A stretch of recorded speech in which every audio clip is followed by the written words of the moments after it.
The McAlvany Weekly Commentary, covering monetary, economic, and geopolitical news events.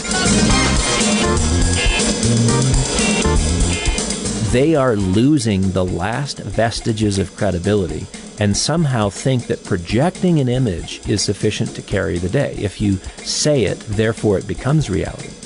It brings me back to a significant reason to own gold in any period of time. That is stupidity insurance, because here you have a recreation, a regeneration of Plato's cave sequence, where you've got shadows cast against the wall, and that is supposed to be reality. Now here are Kevin Orrick and David McAlvany.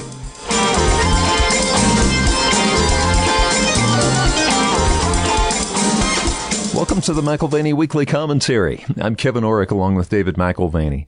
I think all of us sometimes wonder if we're going to just wake up from a very long dream, like we've been missing something. We have certain things in our life where it's like, this is too good to be true. And we've talked about this for 10, 12 years.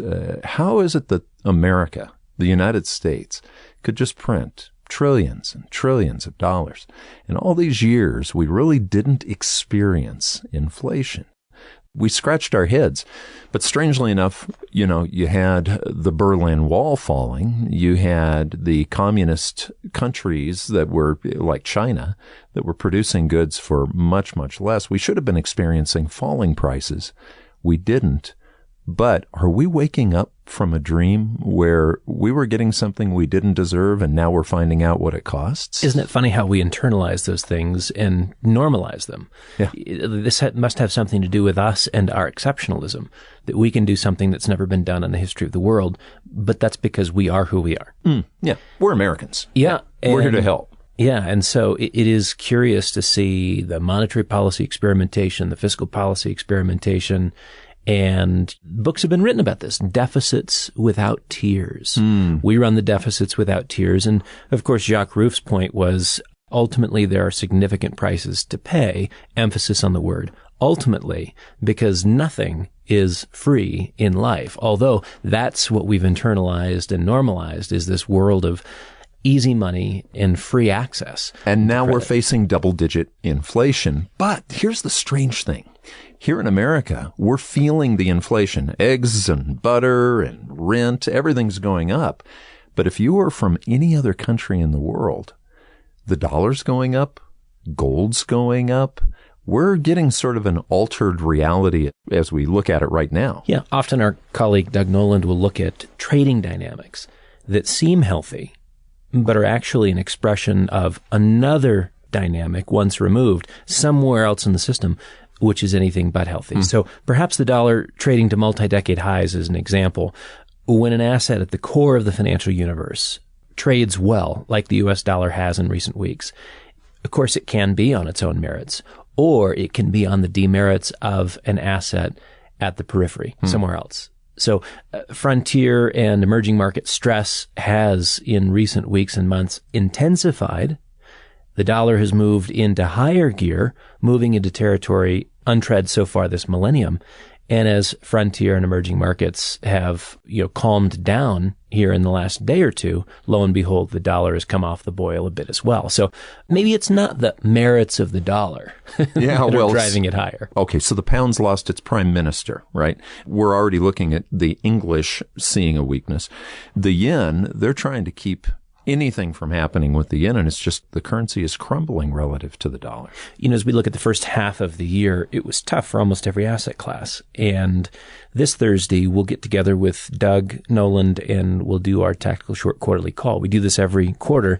This one is uniquely titled Nowhere to Hide. And we'll be looking at not only the performance of asset classes in the first half of the year, but also consider some of the frailties around the world that will impose themselves on our financial market realities as the rest of the year unfolds. So the listener who wants to tune into that, you don't have to be a tactical short holder. You can listen. It's at mwealthm.com. Register ahead, 2 p.m. Eastern Time for Thursday this week, 2 p.m. Eastern Time. And I think you'll find the conversation informative. If you're trying to figure out what is going on in the world, you won't find a better macro overview anywhere. So you can't hide in the pound, you can't hide in the yen. I mean, or you can't hide in China. A lot of people don't know where to hide. Yeah, and certainly there are problems by contrast to the U.S. dollar. If you look at the pound, yes, you're right. They've lost their prime minister. They'll get another one. The euro, they're tightening financial conditions, and that is a real bear to deal with. If you're in the European financial markets, if you're in the bond markets, and certainly if you're in the euro, it's been a tough road in the last 6 months. The yen, where loose conditions have set in motion a significant devaluation of the currency. Recall they're doing their yield curve control and trying to keep the 10-year Japanese government bond at less than 25 basis points. And that's taking an unrelenting toll on the Japanese consumer. But there are a dozen countries that are even worse, a dozen countries that are under acute stress, and close to a half a dozen which are already in default or days away from reaching that status. You've got Lebanon and Sri Lanka and Russia and Suriname and Zambia. And as I mentioned, the one that's kind of 1 foot on the banana peel is Belarus. It's on its way to default. There was a guy from Belarus that I knew 20 years ago who came over to the office, and he was like, okay, so what do you guys do? He was visiting for a couple of weeks. And we said, well, we help secure people's savings. Savings, Dave, was something that he didn't understand at all because Belarus had been through inflation. So he said, what are you saving money for? He says, when we get paid, we either spend it or we give it away because within 6 weeks it has no value. Isn't it interesting that we only have the opportunity to appreciate the benefits of a market economy and excess savings, which become the foundation for investment and capital? It's the capital in capitalism when you have stable value within a currency system. So somebody from Belarus doesn't appreciate the value of capital and savings because it's a novel idea. It's an alien concept that this would have some future benefit. It's like potential energy. All they know is kinetic monetary warfare on a day-to-day basis. There is no bottling up of energy for future use. That's an absurdity. Reuters highlighted at least $400 billion in debt that has a 1,000 basis point spread. You remember we talked about spreads in the gap between treasury yields and another bond markets. So that's 10%. That's a 10% spread. Yep, 10% spread to treasuries. You've got Argentina in that category with $150 billion. You've got Ecuador at $40 billion. How's that cryptocurrency thing working out for them? They wanted to back their currency and issue bonds. Crypto bond. It's not working. Long story short. Egypt, $45 billion. Just to name a few. So when the dollar trades higher and you have a safe haven like gold that trades lower, I think it's worth getting macro and looking for context. Is it the merits of the dollar? Could it be the demerits of gold, looking at supply and demand, things that are related to that perhaps?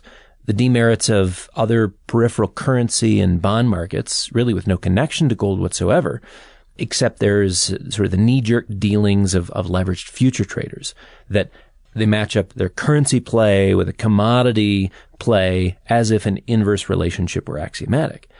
In this case, as the world stability score is being marked lower, as it is now, you've got the knee-jerk trades. Mm-hmm. And they have to be discounted. It's like a flinch. You can either look at the macro or you can flinch every time you see something short term. Yeah, the real sources of instability need to be accounted for. So as we've mentioned in recent weeks, the gold move lower in U.S. dollar terms is relevant, but it's particularly relevant to a small number of U.S. investors. Just us. The better part of 7 billion people have gold in a rip-roaring bull market in local currency terms. There has only been 1 year in recent history when gold prices were down double-digit in all currencies around the world. I remember that year. That was 2013. I was at Lake Powell with the other guys at the office. It was, April 12th, 2013, and gold went down $100 on that Friday, and then that April 15th, it went down another $100. Some of that was a manipulation, Dave, but yeah, that was a tough year for gold. But you're saying that's the only year that we had a double-digit loss across the currencies? And where it was down in all currencies. Yeah. So gold slipped, as you say, maybe it was pushed, but inflation was no concern there. Right. Central bank balance sheets were smaller then. QE was a newish thing then. Mario Draghi, as the European Central Bank president, was in the middle of monetary Houdiniism, escaping the clutches of the European debt crisis. So these were the unique aspects of 2013. We're not 2013. Now, I haven't gone back to Lake Powell with a bunch of guys from the office either, though, because I think we left just a couple of guys here. It's like, hey, everything's calm. We're going to go fish. And the markets went down more than any time in my career. Yeah. 35-year career. Yeah, we don't go to Lake Powell anymore. There's no water there anyway. Yeah, that's true. Perhaps it's more like the year 2000 or 2008. Gold was off by 5.3% in the year 2000 as we ushered in the new century. And given the central bank's interventions and a shift in focus from technology and financial assets to hard assets, gold thereafter, if you look at the year 2000 and the years that came after that, gold proceeded to rack up positive returns for 11 years in a row in U.S. dollar terms. Lest we forget, that's U.S. dollar terms, the importance of India and China in the mix. Gold was up 10 out of those same 11 years in China. And in rupees, the gains were uninterrupted for 12 years straight. So that's the year 2000. Perhaps 2008. Yeah. Maybe this period is a little bit like 2008. Back then, commodities had a great run up to that point. Oil went to $140 plus. Goldman Sachs was calling for $200 barrel oil. Then we hit the mortgage-backed securities financial market-induced global financial crisis. Well, and gold tumbled initially. A lot of people said, oh my gosh, we're in a crisis. Why didn't gold go up? But gold's liquidity aspect is sometimes what hurts it in the short run. Yeah, it is a very liquid asset. You can raise capital quickly. You can keep all of your other bets in play by raising a little bit of liquidity. Gold traded off during the year 2008, as did silver, sucked into the vortex of a financial market shock. But remember how we ended. By year end, 2008, gold was included in that uninterrupted decade-plus stretch of positive returns. So as we talk about these things, we don't want to just think as a citizen of the United States, because we don't get a real read here. You brought up Doug Noland, and he's such an interesting guy to listen to. He's really been talking the last few years about the crisis coming from the periphery and working its way into the core. Yeah, and we mentioned last week that there were concerns with China, and certainly that factors into the relations regionally and how people relate to Taiwan. The Japanese are considering that. Obviously, mainland China has, but everyone is. Yeah, but China is in a real crisis right now. If we're looking across the pond, they're in a real crisis. It's a credit crisis. What's unique is that in the Credit Bubble Bulletin this last weekend, Doug highlighted the lender to the periphery coming under pressure. So China is a real-time credit disaster. Not a theoretical risk, not a hypothetical scenario. This is not, someday there could be slowing growth or we expect a recession within 5 years. Great. Okay. Whatever. Bunch of unhappy people when that happens. A lot of them. No. This is a real-time disaster unfolding daily. And the central bank's not helping. Every time they intervene, nothing's happening. It's not that they're standing pat and doing nothing, but each PBOC intervention of the past month has failed to shift the trend. Perhaps the Shanghai Exchange or Chinex trades higher in response for a day or two, but the credit markets have been relentless. They've remained under pressure regardless of policy intervention, regardless of liquidity accommodation. And this is really important because the Beijing challenge this week is the same as last week and for the last 6 to 12 months, but it's getting worse and worse by the day. They're still dealing with the property developers, one of the largest contributors to GDP growth in recent years. These are the developers that have helped put an extra 60 to 100 million apartments on the market on the expectation that buyers will come.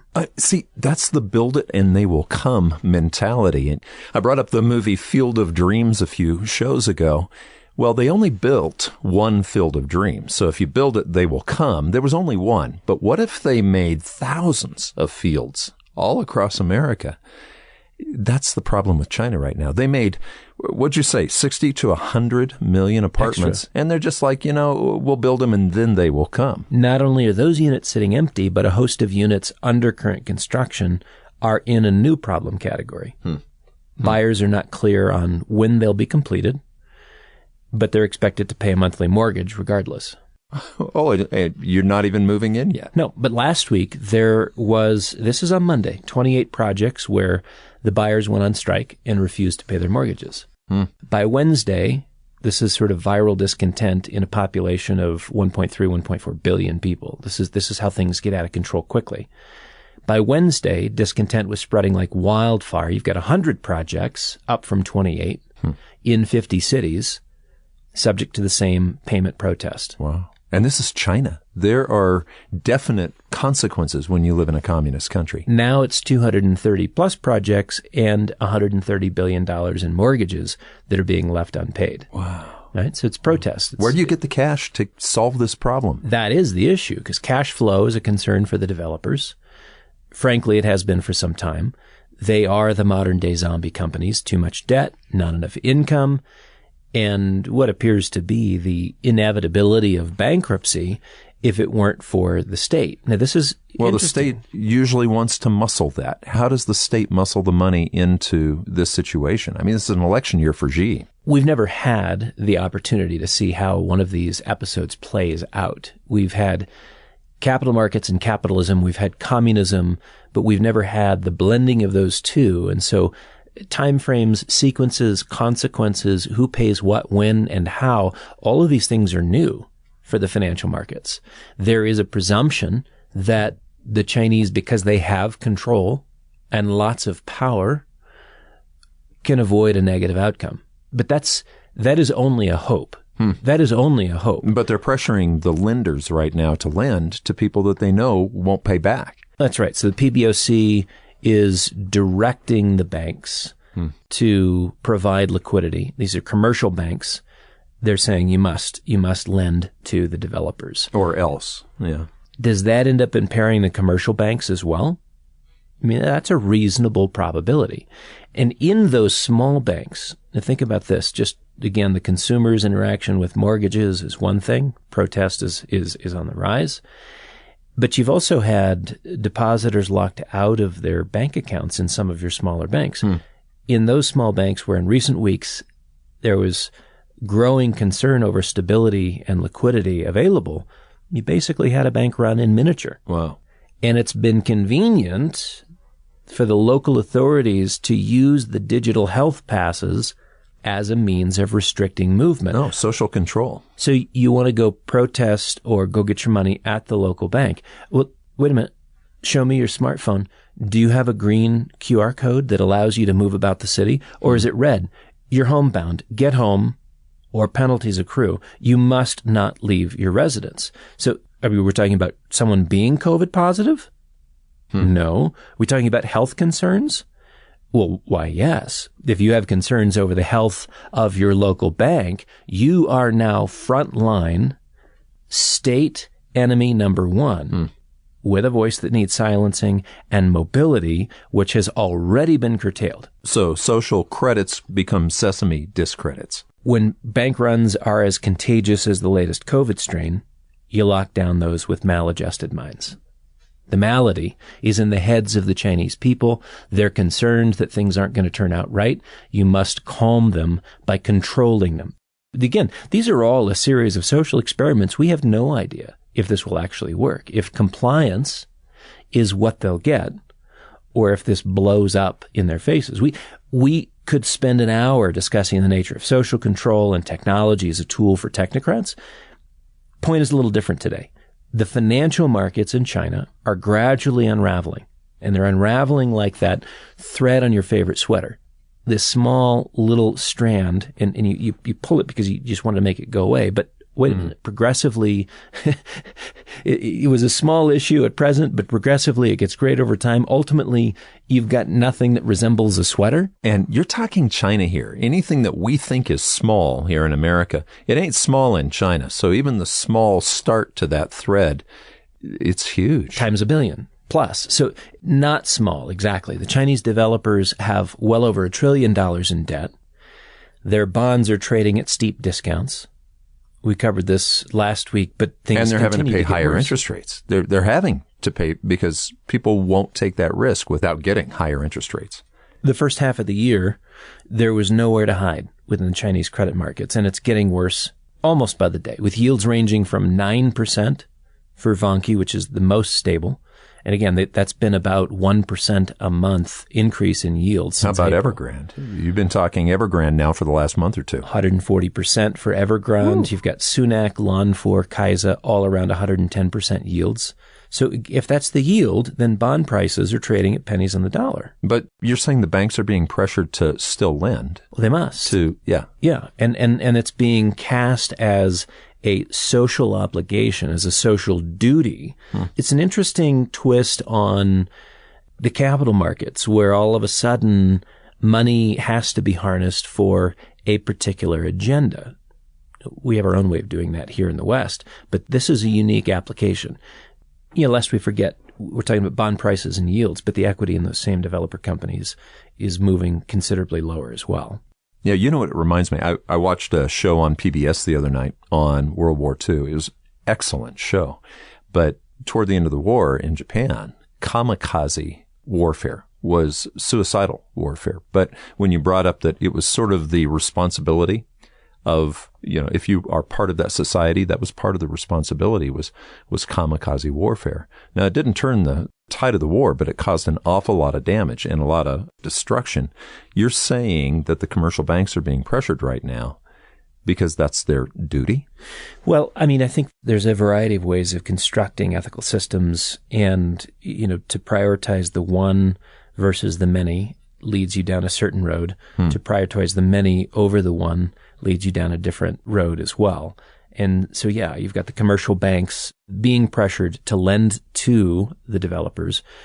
Probably comes as no surprise that the cost to insure against default for those Chinese commercial banks has doubled since the beginning of the year. Sure. Chinese bank stocks are, no surprise, under pressure. They sold off 7.7% last week. These are the circumstances you see unfolding in the Chinese markets. Hundreds of billions of dollars in developer bonds come due this year, next year, the year after. Hundreds of billions of dollars. So rolling over the debt is an impossibility at those astronomical interest rates. Would you want to refinance your debt at 110%? I think not. How about 140? You know what this is sounding like? This is sounding like 2007, 2008, when we started talking about Bear Stearns, ultimately Lehman. Remember Lehman? Yep. Well, and this is the liquidity issue. Liquidity issue becomes a solvency issue. They can't pay off the debt, right? Because that's the issue. There's not enough money in play. It's been spent. It's been used up. Maybe through graft and greed, it's disappeared to other jurisdictions in the world. You have the liquidity solvency crisis dynamics alive and well that you had during the darkest days of the Lehman and Bear Stearns implosion. The key difference, perhaps, is that securitized financial products were spread into all sorts of portfolios globally in the lead up to the global financial crisis. That is different, isn't it? Because they were chopping these debt instruments into tiny pieces, and they were moving it out into all different kinds of acronyms, 3-letter acronyms, and nobody really knew what they were holding, but it was spread out. The Bible talks about leaven in bread. It was spread out a little bit like leaven. It leavened the whole loaf. What makes this different this time? The viral spread is different. Rather than distribution of engineered investment products like Wall Street accomplished in that period of 2006 to 2007, you have, to borrow from Joseph Nye, you have an engineered soft power through loans to the developing world. And again, the lender is China, and the object is for Beijing to create a political sphere of influence into the emerging markets. And they do that through a variety of loans, right? So you look at Chinese sovereign CDS, again, these are the credit default swaps. They've doubled from 40 at the beginning of the year to 90, which is modest compared to many countries that are under acute stress.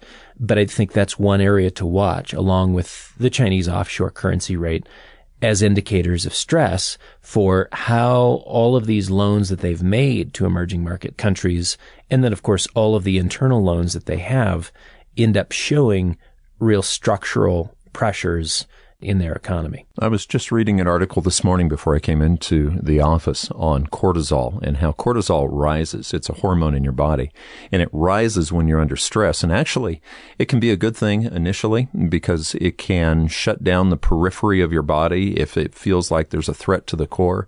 Part of the protection of the core is that rise in cortisol. The problem is, if that cortisol level stays high, it ultimately kills the organism. Okay, it's something you want. When stress increases or decreases, you want cortisol to be somewhat fluid. But I'm looking at, Doug Noland, let's compare this to the financial markets in China right now. What you're saying is these soft loans, they're all coming from China, or virtually all. And they're going out to the periphery to countries that right now may be looking at bankruptcy. You just said a number of those countries. What if those countries can't pay? What happens to the core?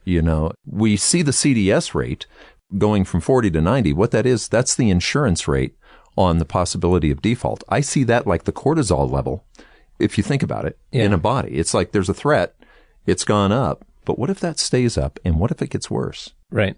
If you don't resolve it, it becomes a big issue. Like you said, a sufficient amount of cortisol is enough to kill you. For me, there is a cortisol to nap ratio. I like napping too. But the cortisol to nap ratio, as I experience cortisol spikes, there's a tendency to see afternoon siestas become more common. But let's come back to a brief comment I made earlier. China is lender-in-chief to the periphery. Mm-hmm. Go anywhere in the world where you have questionable growth, where you have questionable public policy, where you have questionable ethics for certain sub-sectors or groups within your economy, questionable government stability, where that is actually par for the course. And China's given them a loan. China's in recent decades attempted to buy friendship, soft power, Joseph Nye's idea, through funding development projects. This is not gifts. This is not philanthropic grants. These are loans.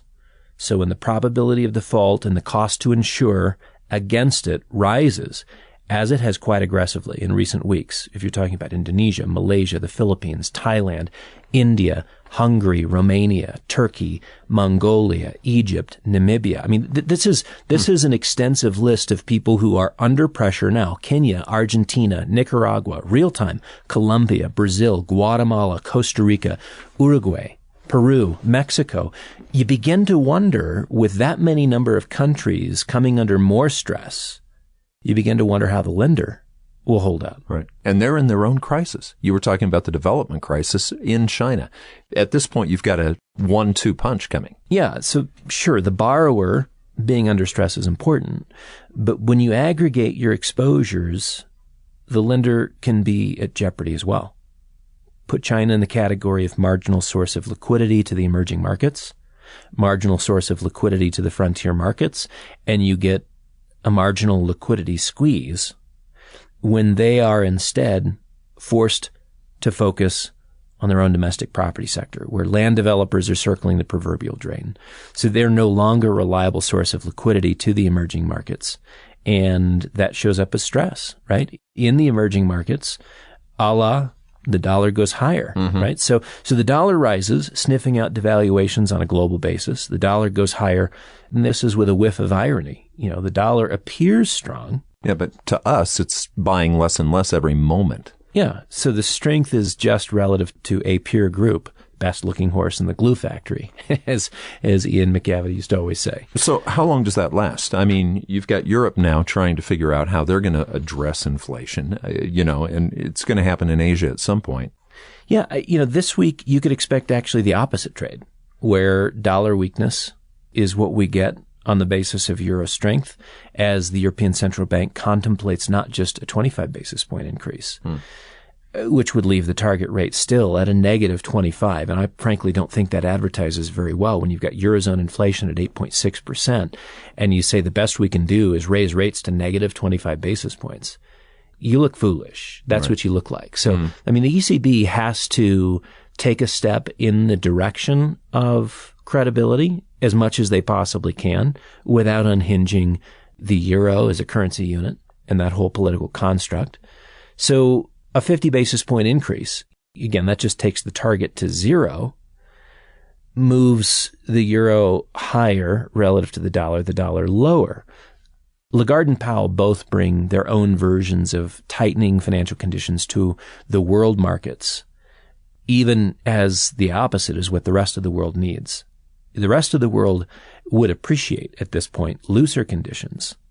And that's what may be required in the far-flung, sort of more exotic jurisdictions of the world. But this is the problem. Central bank chiefs are staring down the prospects of consumer price inflation reaching double digits this year. And they're being forced to act. And yes, it is to the betterment of their currencies and to the detriment of the rest of the world, right? For the ECB, remember, this will be the first interest rate lift in 11 years. Yeah, so it doesn't sound like they're really fighting inflation. Do we think that the dollar could even get stronger going forward relative to the other currencies? Well, of course, they're still talking about their anti-fragmentation tool, and that's going to be revealed. There's a big reveal. I've always liked that one, yeah. But the more they say, and the more specific they are about the anti-fragmentation tool, the more that it can be discounted in kind of a Goodhart law kind of fashion. You know, if the measure becomes the target, then it ceases to become a measure. If we're measuring credibility by the details discussed in anti-fragmentation, it becomes a joke. So just be quiet. It just reminds me of something, remember the Roadrunner and Wile E. Coyote? It just seems like something that Acme would have, an anti-fragmentation grenade, No, absolutely. Pull it out of a box. It has Acme on the outside of it. You open it up, and here it is. Yeah, yeah. Whoop, whoop, whoop. It's an And anti-fragmentation somehow tool. it's going to solve the inflation problem. So going back to the dollar, could the dollar go even higher if these guys aren't going to take it seriously? That's right. I think it can. And so we've got a reason for it to pause here this week. Maybe not be screeching for the skies the way it has here in the most recent couple of weeks. But what's consistent about the anti-fragmentation tool with the whole construct of the euro is that it's a version of socializing everything. In this case, you're just socializing the debt burden. So you don't want the countries that have the greatest stability to be benefiting from that. And you don't want the countries that, because of too much debt, not enough income, not enough growth, can't pay on their debt sufficiently. You don't want them to pay any sort of penalties. So you're just treating everyone the same. The good student gets a C, the A student gets a C, the F student gets a C. Everybody gets a C. We're just happy being It's the yellow ribbon. Yeah, we all participated. Yeah, we all participated, but nobody's a winner, nobody's a loser. Right. We all participated. That's what it feels like to be in the sort of anti-fragmentation, socialization of debt burden scenario, and this is what gets unfolded this week. It is very possible that the U.S. dollar has another leg higher, stepping up and stepping off the backs of the emerging market currencies as they go it alone. Imagine what the emerging markets do if they're not getting loans from the IMF or from the World Bank or from the PBOC. Chinese policymakers, shift to filling gaps at home versus filling gaps abroad. Now, all of a sudden, where do you get emergency liquidity from? And frankly, it underscores the importance of the U.S. dollar, the U.S. Treasury market, our swap lines. And as we move towards a crisis scenario, reinforces the dependency on a U.S.-centric system. So would they reach out to some sort of worldwide lender like the IMF or the World Bank or? That's always possible. But I think you look at the way the Argentinian government has most recently proposed dealing with these IMF loans. It's kind of like, it was then, this is now. We'll pay if we can, and if we don't, we won't. It's an interesting way to treat a creditor relationship. Well, and you brought up, they're looking down the barrel of double-digit inflation here. Sure. Okay, so CPI, it's 9.1. You talked about it last week, but PPI is already double. After the podcast last week came the upside surprise on both of those numbers for CPI and PPI. So consumers are not surprised by this because of the prices they pay. They're far in excess of the official statistic of 9.1%. But the printed number did exceed the highest average expectation, which was down around 8.8. So we were supposed to go from 8.6 to 8.8, and that's the peak. That's the presumption. And instead, we've triggered an avalanche of concern that the Fed may have to raise rates bigly a second time in a row. 75 basis points. Well, at one point last week, there was an 83% chance.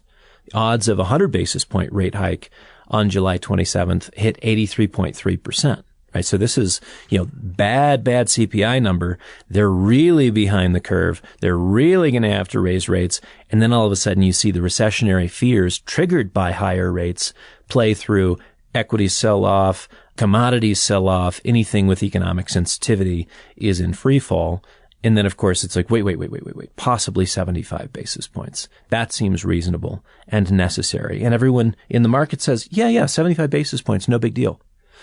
It was the largest rate increase since 1994, the last time we did 75 basis points, but we've just gained emotional and mental space by letting our imaginations run to the debacle of a 1% interest rate increase. And now 75 seems reasonable. So what happened to the word transitory that they were just using? I mean, they literally were using it up to a month or two ago.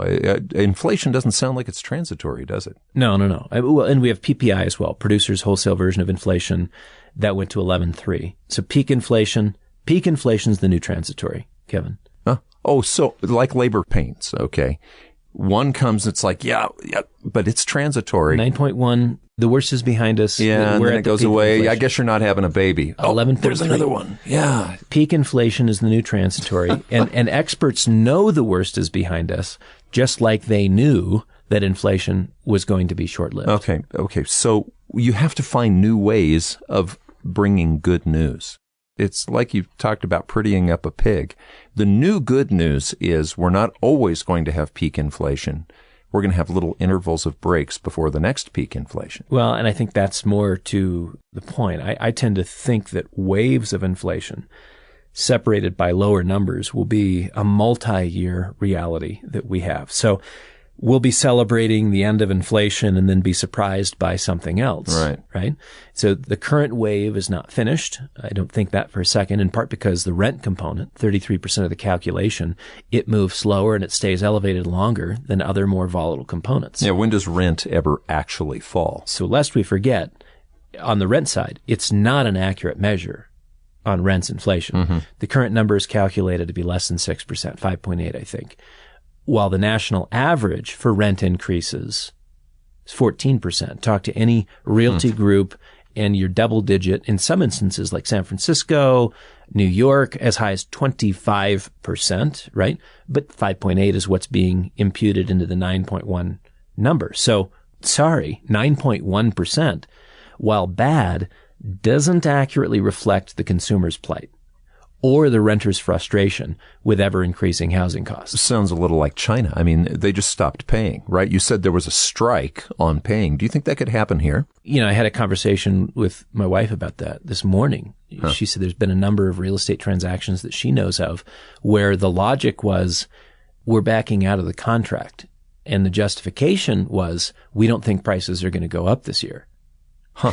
And I thought, really? You mean prices go up and down? This is a really strange new world we live in. I thought prices only went up. I mean, at some point, does the U.S. renter respond the way the Chinese buyer is today? Mm-hmm. We're not going to take it, right? Can you imagine then a political concession to the masses? Do you remember politically that's been tried in the past where politicians just say you can't raise rates anymore if you own a rental property? Yeah. Well, so go back to rent caps. Real estate investor today might have forgotten what rent controls look like.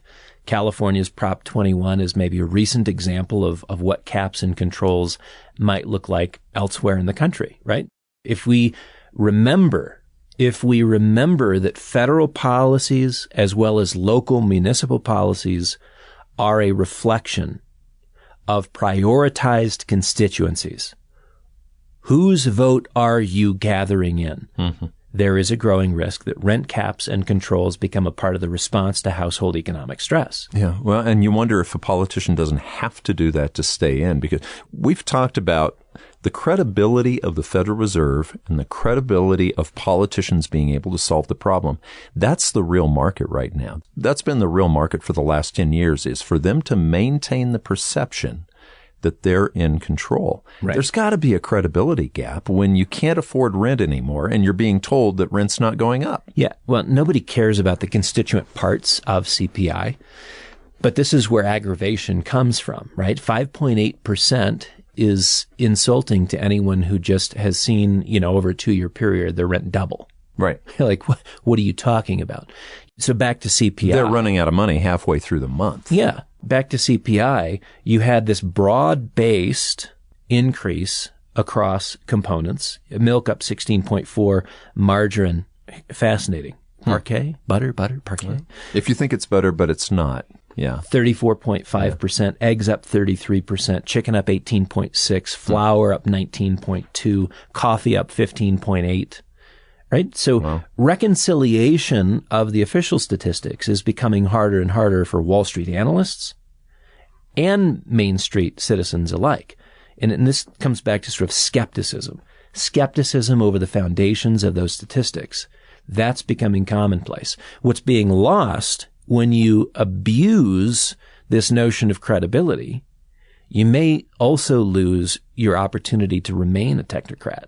Your role may be scrubbed down to nothing or all but eliminated.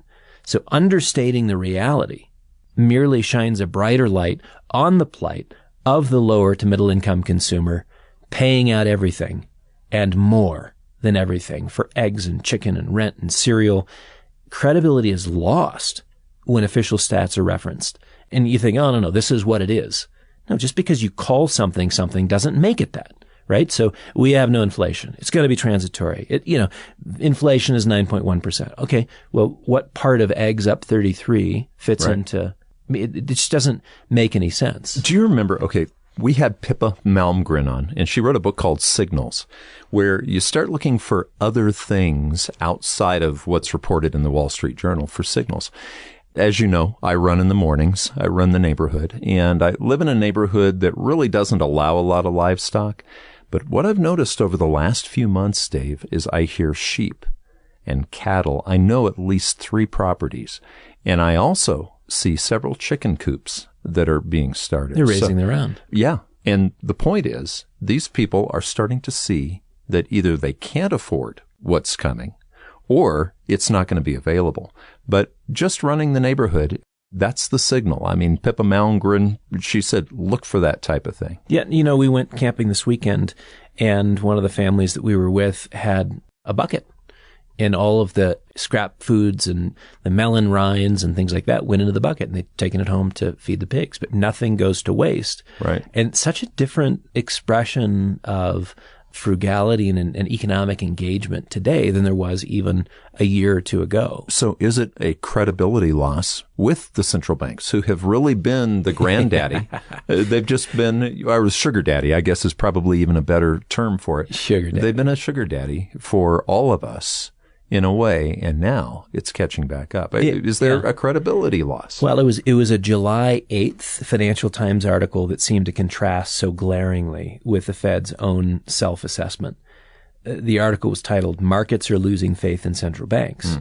And then the subtitle included, as investors are unconvinced that monetary policy can tame inflation. And what the article pointed to was the multi-decade benefit of bringing China into the global economy as a source of inexpensive consumer goods. So between imports, the reconfiguration of the global supply chain, and now imports from cheap places, and technology advancement. So again, we've got labor arbitrage and technology advancement allowing for really remarkable changes. Inflation had an extra long reprieve. So that's the dream I was talking about when we first started.